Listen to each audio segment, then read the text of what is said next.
जय हिंद दोस्तों, मैं रविंद्र सिन्हा। आप सभी का हमारे YouTube channel Gurukul institute RS में हार्दिक स्वागत, हार्दिक अभिनंदन है।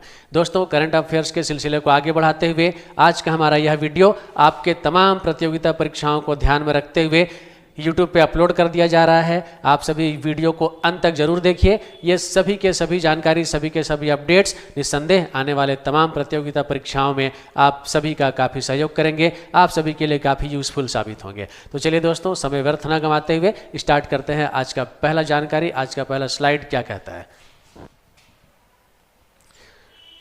दोस्तों? आज का जो पहला जानकारी है यामांदू ओरसी। जी हाँ, यामांदू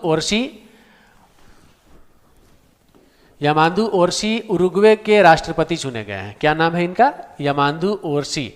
और कहाँ के? तो उरुग्वे के। याद रखेंगे, उरुग्वे के राष्ट्रपति चुने गए हैं। नाम क्या है इनका? यामांदू ओरसी। अब दोस्तों, उरुग्वे की कैपिटल क्या है? उरुग्वे की राजधानी क्या है? तो साथियों, उरुग्वे की राजधानी का नाम है, नाम जरूर याद रखेंगे, मोंटेवीडियो। क्या नाम है दोस्तों? मोंटेवीडियो। ये जो है ये उरुग्वे की राजधानी है, जरूर याद रखेंगे, मोंटेवीडियो। और चलिए बढ़ते हैं आज के अगले प्रश्न की ओर। अगला प्रश्न है एकलव्य ऑनलाइन डिजिटल प्लेटफॉर्म। जी हाँ, एकलव्य ऑनलाइन डिजिटल प्लेटफॉर्म। आपको जानकारी दूंगा इस स्लाइड के माध्यम से। एकलव्य ऑनलाइन डिजिटल प्लेटफॉर्म है क्या? साथियों, ये जो डिजिटल प्लेटफॉर्म है इसका नाम रखा गया है एकलव्य, ठीक है ना। और इसके माध्यम से सैन्य पदाधिकारियों को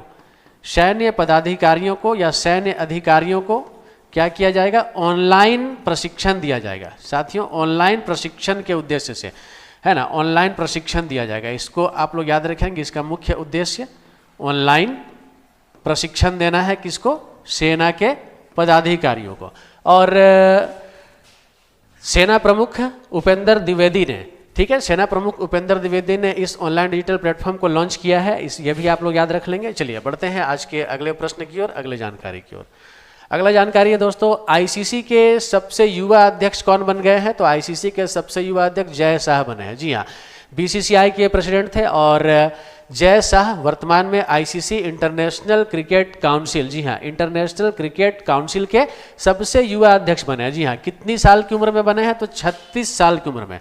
याद रखेंगे, 36 साल की उम्र में ये आईसीसी के सबसे युवा अध्यक्ष बन गए हैं। और दोस्तों, आईसीसी का मुख्यालय कहाँ है? तो आईसीसी का मुख्यालय दुबई में है, ठीक है। आईसीसी का मुख्यालय ये कहाँ है दोस्तों? आईसीसी का मुख्यालय याद रखेंगे, दुबई। जी हाँ, दुबई में आईसीसी का मुख्यालय है, जरूर याद रखेंगे। और आईसीसी के सबसे युवा अध्यक्ष हमारे भारत से है, जय शाह नाम है इनका। चलिए बढ़ते हैं आज के अगले स्लाइड की ओर। अगला स्लाइड है अंतर्राष्ट्रीय गुलामी उन्मूलन दिवस 2024, ठीक है। अब ये अंतर्राष्ट्रीय गुलामी उन्मूलन दिवस 2024 के बारे में आपको कुछ जानकारी देता हूँ। अंतर्राष्ट्रीय गुलामी उन्मूलन दिवस मतलब international day for the abolition of slavery 2024। साथियों, कब मनाया गया? तो ये मनाया गया 2 दिसंबर को। कब मनाया गया? 2 दिसंबर को। और ये जो गुलामी उन्मूलन दिवस है, इसे मनाए जाने की शुरुआत कब से की गई दोस्तों? तो इसे मनाए जाने की शुरुआत 1949 से की गई है। कब से की गई है? 1949 से की गई है। संयुक्त राष्ट्र महासभा के द्वारा इसे 1949 से प्रत्येक वर्ष 2 दिसंबर को साथियों मनाया जा रहा है। इसका उद्देश्य क्या है? सभी प्रकार की गुलामी को, इसके अतिरिक्त मानवों के बलात् श्रम को, अन्य सभी प्रकार के शोषण का उन्मूलन करना, इस कह सकते हैं दिवस का मूल उद्देश्य होता है। इससे संबंधित जागरूकता फैलाना भी इसका मुख्य उद्देश्य होता है। चलिए साथियों, बढ़ते हैं आज की अगली जानकारी की ओर। और आज का अगला स्लाइड है, विजय चंडोक एनएसडीएल के एमडी और सीईओ के रूप में शामिल हुए हैं। जी हाँ, अब एनएसडीएल के नए एमडी और चीफ एग्जीक्यूटिव ऑफिसर किन्हें बनाया गया है दोस्तों? तो ये आपका सही उत्तर होगा विजय चंडोक, जिनकी तस्वीर फिलहाल आप यहाँ पर देख रहे हैं। तो दोस्तों, विजय चंडोक, इन्हें एनएसडीएल का एमडी और सीईओ बनाया गया है। तो अब यहाँ पे हम जानेंगे एनएसडीएल है क्या, एनएसडीएल का पूर्ण रूप क्या होता है। तो दोस्तों, एनएसडीएल का पूर्ण रूप आप याद रखेंगे। इसका पूर्ण रूप होता है नेशनल सिक्योरिटी डिपॉजिटरी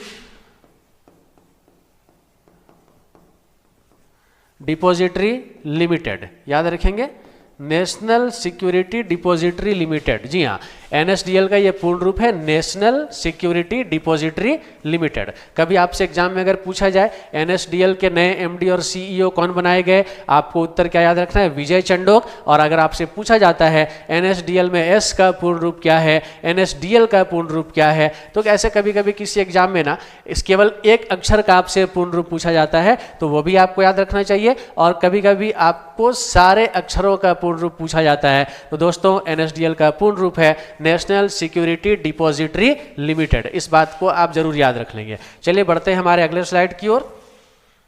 और हमारा अगला स्लाइड है नगोजी ओकोंजो इवेला। नाम क्या है इनका, नगोजी ओकोंजो इवेला की WTA महानिदेशक के रूप में पुनर्नियुक्ति की गई है साथियों। क्या किया गया, पुनर्नियुक्ति, अर्थात उनको फिर से, है ना, WTO का महानिदेशक जो है वो बनाया गया है। नाम क्या है, नगोजी ओकोंजो इवेला। अब साथियों WTO क्या है और इसका पूर्ण रूप क्या होता है, तो WTO जिसे हम लोग हिंदी में विश्व व्यापार संगठन भी बोलते हैं, और इंग्लिश में दोस्तों इसका पूर्ण रूप क्या होता है, वर्ल्ड ट्रेड ऑर्गेनाइजेशन। ठीक है, वर्ल्ड ट्रेड ऑर्गेनाइजेशन, याद रखेंगे, वर्ल्ड ट्रेड ऑर्गेनाइजेशन। हिंदी में हम लोग इसको क्या कहते हैं, हिंदी में हम लोग इसको कहते हैं विश्व व्यापार संगठन। क्या कहते हैं साथियों, हिंदी में हम लोग इसको कहते हैं विश्व व्यापार संगठन,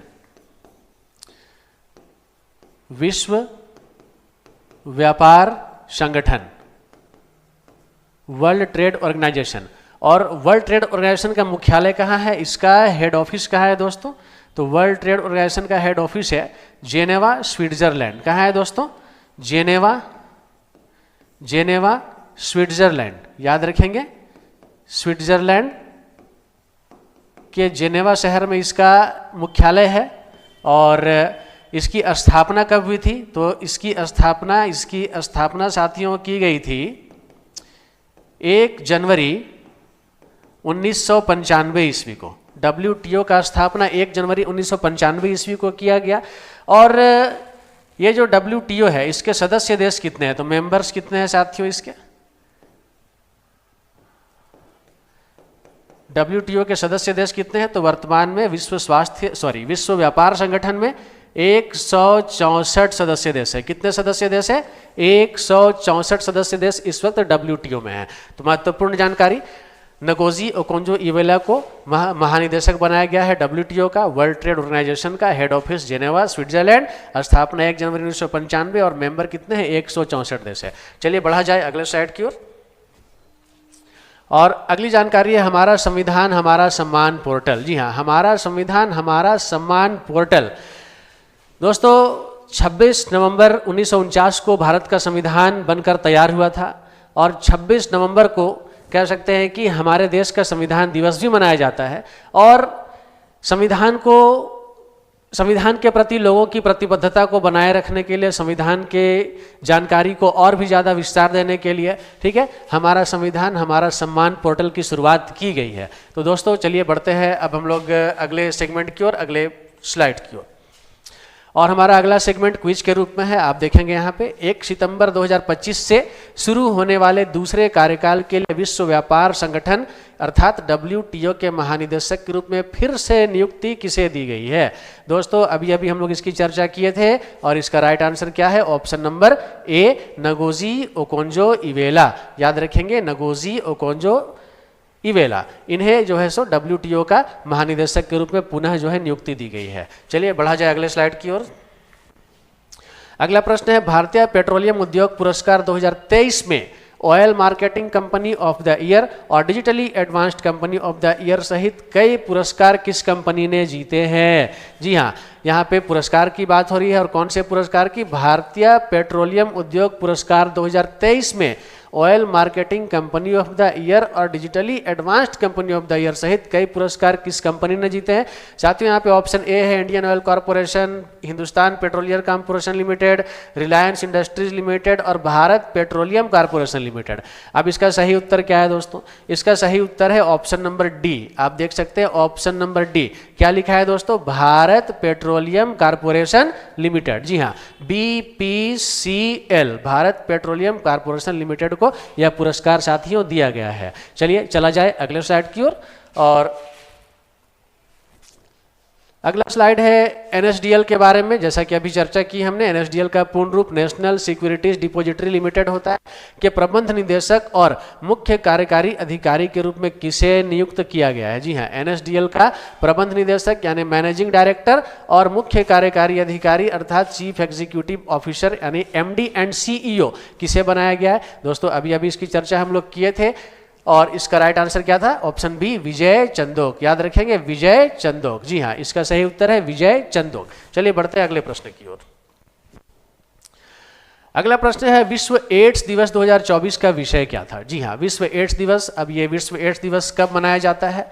यह विश्व एड्स दिवस मनाया जाता है 1 दिसंबर को। कब मनाया जाता है दोस्तों? 1 दिसंबर को यह मनाया जाता है। और इस बार जो 1 दिसंबर को विश्व एड्स दिवस मनाया गया, इसका थीम क्या था, इसका विषय क्या था? ठीक है, इसका विषय था दोस्तों, सही रास्ता अपनाएं, मेरा स्वास्थ्य मेरा अधिकार, अर्थात take the right path by take the right path, my health my right. जी हाँ, याद रखेंगे, take the right path, my health my right. सही रास्ता अपनाएं, मेरा स्वास्थ्य मेरा अधिकार, इस बार के विश्व एड्स दिवस का क्या था? थीम था, विषय था। चलिए बढ़ते हैं अगले स्लाइड की ओर। दोस्तों अगला प्रश्न है 27 नवंबर 2024 को स्वास्थ्य सेवा और परोपकार में उनके योगदान के लिए UN ग्लोबल एक्सीलेंस अवार्ड, जी हाँ, कौन सा अवार्ड?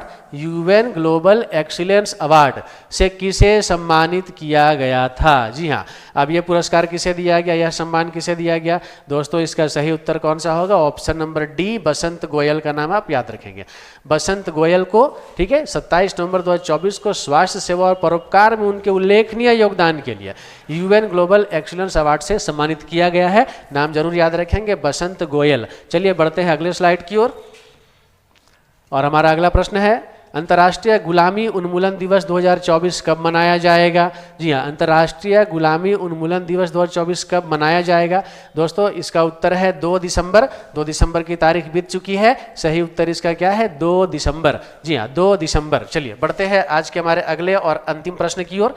हमारा आज का अगला और अंतिम प्रश्न है शास्त्रीय शतरंज में 2800 इलो रेटिंग प्राप्त करने वाला दूसरा भारतीय कौन है जो शीर्ष रेटेड खिलाड़ियों के विशिष्ट क्लब में शामिल हो गया? जी हाँ, अब यहाँ पर बात हो रही है 2800 इलो रेटिंग प्राप्त करने वाला दूसरा भारतीय खिलाड़ी कौन है। ठीक है, और सेकेंड इंडियन कौन है, यह आपसे प्रश्न पूछा गया है। दोस्तों इसका सही उत्तर होगा ऑप्शन डी, अर्जुन एरिगाइसी। क्या लिखा है साथियों? Arjun Erigaisi. Option D is the right answer.